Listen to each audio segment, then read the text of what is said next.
સુરતના રાંદેર વિસ્તારમાં લૂંટારાઓએ પોલીસને ખુલ્લો પડકાર ફેંક્યો છે। રાંદેર મોરા ભાગળના જાહેર રોડ પર આંગળીયા પેઢીના વ્યક્તિ પાસેથી 35 લાખ રૂપિયાની લૂંટ ચલાવવામાં આવી છે। ઘટનાની વિગતો મુજબ આંગળીયા પેઢીનો કર્મચારી જ્યારે કારમાં જઈ રહ્યો હતો ત્યારે એક્ટિવા પર આવેલા બે અજાણ્યા ઈસમોએ કારનો કાચ તોડી નાખ્યો હતો અને જૂઠજૂતામાં 35 લાખ ભરેલી બેગ લઈને રફુચક્કર થઈ ગયો હતો। ધોળે દિવસે થયેલી આ લૂંટની ઘટનાને પગલે સ્થાનિક પોલીસ સહિત ક્રાઇમ બ્રાન્ચની ટીમ તાત્કાલિક ઘટનાસ્થળે પહોંચી ગઈ હતી। પોલીસે હાલ આસપાસના સીસીટીવી ફૂટેજ તપાસવાની તજવીજ હાથ ધરી છે। જાહેર રોડ પર કારનો કાચ તોડીને થયેલી આ લૂંટ હીરાનગરીમાં સુરક્ષા વ્યવસ્થા સામે પણ સવાલો ઉભા થયા છે।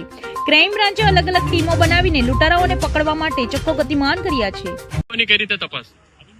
આજરોજ આશરે 4 થી 4:30 ની વચમાં રામનગરથી મોરાભાગળ 4 રસ્તાની વચમાં પ્રકાશ મોબાઈલની સામે ફરિયાદી ભાઈઓ ફોર્ચ્યુનર ગાડી લઈને જ્યારે પસાર થઈ રહ્યા હતા ત્યારે બે ઈસમો એમની ગાડીની પાછળથી ટક્કર મારી અને અન્ય બે ઈસમો આગળથી આવી એમને એવી રજૂઆત કરેલ કે તમે અમારી બાઇકને ટક્કર મારી આ ઈસમને ઈજા પહોંચાડેલ છે, જેથી કરીને એ લોકો ઉતરીને તપાસ કરતા અન્ય બે ઈસમો એમની પાછળની ગાડીનો કાચ તોડી જે રોકડ રકમ રાખેલી બેગ ઉપાડી ભાગી ગયેલ છે।